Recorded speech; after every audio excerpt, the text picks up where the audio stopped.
Hi, welcome to 9.9 Comics with Chris and Kyle. I'm Kyle. And I'm Chris, and today we'll be talking about our top 5 comics getting released March 6th, 2019. Correct, and here is our top 5 pick for this week. Alright, starting out with number 5, we have Cosmic Ghost Rider Destroys Marvel History, number 1 of 6. Written by Paul Scheer, Nick Giovanetti, art by Gerardo Sandoval, and cover art by Gerardo Zaffino. The Cosmic Ghost Rider is stuck in the past, so he might as well have some fun with the origins of the Marvel Universe, right? After going back in time and trying to kill Thanos as a baby, Frank Castle has sworn off trying to alter history. But when he arrives in Earth's past and at the birth of the Fantastic Four, how can he resist jumping in on the fun? So, I like the sounds of that. This is like Deadpool kills the Marvel Universe, but Ghost Rider destroys the Marvel history. And better. And the reasons why we are collecting this comic is, A, it's a Cosmic Ghost Rider. Duh, we always, ever since Donnie created Cosmic Ghost Rider, it's been awesome. It's a short run. It's very easy to collect. That's another thing. It's only 6 comics. You don't have to go too far out of your way to collect them all. And all the variants are sold out. So that is another good indicator of how well this book is selling and how collectible it's going to be. So with that, I say it's a good choice.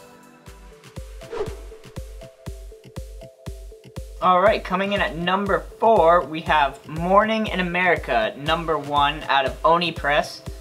Written by Magdalene Visaggio and art and cover art by Claudia Aguirre? I don't know. Yes. The year is 1983. A series of disappearances afflicts Tucker, Ohio, following the opening of a mysterious new factory. But when the town finds itself under siege from strange monsters, it's up to an intrepid girl gang of no-account teen delinquents to try and find out what's happening and save everyone's lives before it's too late. So it is a Diamond featured item of the month. And it does look, especially for the particular cover I'm looking at right now, like they draw some inspiration from the 88 movie, or 87, the 80s movie They Live, with the glasses and then how it shows everything, how it actually is. It's a pretty creepy, cool movie, and the cover art definitely seems like it's referencing that. So looks Very like heavily influenced. Yeah, it looks to be a fun book to pick up. Definitely styled in the 80s, as you can tell, from the variant covers and stuff as well. I'm definitely going to be interested in reading this and seeing where it goes. And coming in at number 3, we have Die, number 4. This little, I mean, we're not going to go too much over this one. All you're left to know is Die is very popular. We've gone over it many times. Number 1 is going into 4th print, and also with that said, number 1 is also going for about $15 online, and I'll have a little snapshot of what, now those are eBay pictures, but those are what they are selling for, the actual selling price, not the ones that you just type in on eBay and just look for the highest price one. Oh, it's selling for $1,000! No, these are the bought for prices. But yeah, just Die is a really heavy-hitting series ever since we talked about it a few months ago on number 1, and I believe it was a no-brainer if I'm not mistaken. It was the no-brainer. A lot of it has to do with Stephanie Hans's art, and a lot of it has to do with the fantastic writing from Kieran Gillen. Or Gillen, I don't really know how to pronounce names today. Names? You are what I say you are.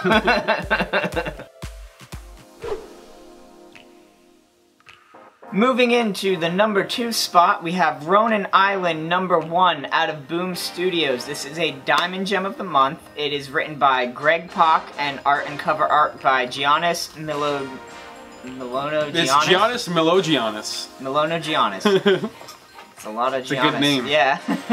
After a mysterious attack wipes out the major cities of 19th century Japan, Korea, and China, survivors from all 3 lands find refuge on a hidden island and build a new society. Hana, the orphan daughter of Korean peasants, and Kenichi, son of a great samurai leader, have little in common except for a mutual disdain for the other. But these young warriors will have to work together when an army invades the island with shocking news. There is a new shogun, and the island is expected to pay fealty in exchange for protection from a new enemy, a mutated horde that threatens to wipe out all humanity. So this is number 1, like I already said, Diamond Gem of the Month. It is every variant for cover A is out of print, but A is also low in stock. It seems like an interesting story of like late feudal Japan. With a lot of, and China and Korea and all that going on. It's like how they used to feud all the time East, back in the day, but then they're pit against a common enemy. So it's a mix of the Far East, and it looks to be a pretty good book. I'm excited for it, especially after the success of Honor and Curse. Honor and Curse. Especially as the next thing. It's a 9.9 no-brainer! And landing in the #1 spot this week, we have Once Our Land Book 2, #1, coming out of Scout Comics. Written art and cover art by one man, and this man is Peter Reek, or Rique. It's R-I-C-Q. It's hard to say. Giant first-sized issue, the long-awaited sequel to the post-apocalyptic breakout hit. Set in the 1830s Germany, where creatures from another world have conquered our land. 6 years have passed since Ingrid and Fritz have ventured out into their hometown. After their long search for other survivors, they finally make their discovery. The problem is, the survivors are worse than the monsters that roam the land. A fantasy sci-fi action period piece rolled into one epic package, a tale for little and big ones. So I hear a little bit of Walking Dead theology in there with how the people are worse than monsters. But that's just because I'm a Walking Dead fan. Good things about this one. It's a second part of an already successful series, so it already has its foot in the ground, and it's a given. We already know, which is why it's 9.9 brainer. It also had a very successful Kickstarter, so it's fresh in everyone's minds, and people paid out of their pockets before it existed to get this to happen. So you know people are going to want this for the future. It is #1 of Volume 1 is currently going for between $20 and $30 on eBay. Again, these are the sold as prices we're showing you, not as the theoretical, this is what I'm putting it up on eBay price. Another thing about it is stock is low with these ones, and also it's a low print because it's coming out of a independent publisher like Scout Comics, so they're not pushing out billions of comics just like Marvel. So there's every single thing that could make this thing highly collectible is here, and that's why it's a 9.9 brainer. You don't want to miss out on it, and it actually sounds really interesting. I mean, just by the way it sounded, it hit all my favorite points of it. I definitely want to check out Volume 1 after seeing the preview for Volume 2, and I want to see what's going on, like why they're in this situation where the survivors are worse than the monsters. Like what's going on, why are there survivors and monsters, what happened? I'm curious. Yep.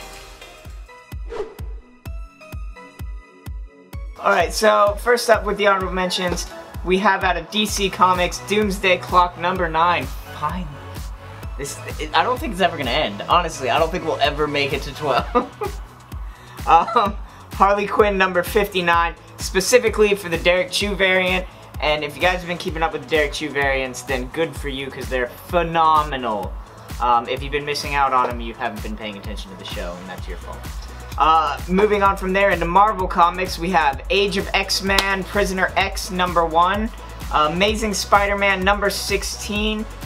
It's a Hunted tie-in, which is a hot book run right now, so it's a good title to pick up. Avengers No Road Home #4, Domino Hot Shots #1, Immortal Hulk #15, another very, very hot comic. If it wasn't so far into it and the fact that we'd beaten it over the head, it probably would have made the top 5. Meet the Skrulls #1, Star Wars Vader Dark Visions #1, Ziggy Pig Silly Seals Comics #1, specifically for the Young Guns variant, but this is just an intriguing comic all around. Moving on into Image Comics, we have Cemetery Beach #7 of 7, so it is the end of a run, a very popular, good read, and collectible. We also have Walking Dead #189, of course we're going to have Walking Dead in there. Out of Dark Horse Comics, we have Astro Hustle #1, and then out of Archie Comics, we have Blossom 666 #2, which did really, really, really well, and yeah, that's pretty much it. Yep, that's pretty much it. And with that, we thank you for watching and sticking with us, and remind you to like, subscribe, comment, all that jazz. If you already haven't, go ahead and click the little bell in the bottom so you can get a notification when we go live instead of just waiting and refreshing the page whenever you remember. This kind of saves you some thinking. But again, and we love seeing the subscribers go up. It's literally like brings us. Well, the notification bell helps you guys more than it helps us, but it's a personal joy for us too to see our subscribers go up. Yes. To see that people are watching, we really appreciate all the support you guys get, and it's sort of a little way of us seeing that people are actually watching and paying attention to what we do, and it helps keep us going. Right. But thanks again, guys, and be back next week. And landing in the #1 spot this week is Once Our Land, #1. Go on this one. After a mysterious attack. Damn it, mother.